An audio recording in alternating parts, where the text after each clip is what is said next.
You ask Tiger to solve. This deals with linear equations with one unknown. The final result is x equals 27. Let's solve it step by step. Simplify the expression. Break up the fraction. Group like terms. Convert the integer into a fraction. Combine the fractions. Combine the numerators. Group all constants on the right side of the equation.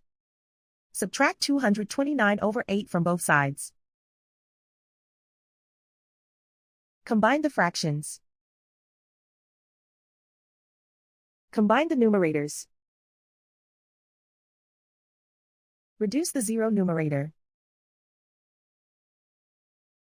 Simplify the arithmetic.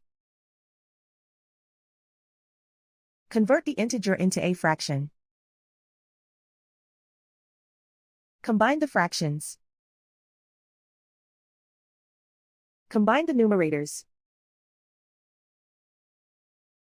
Isolate the x. Multiply both sides by 8. Group like terms.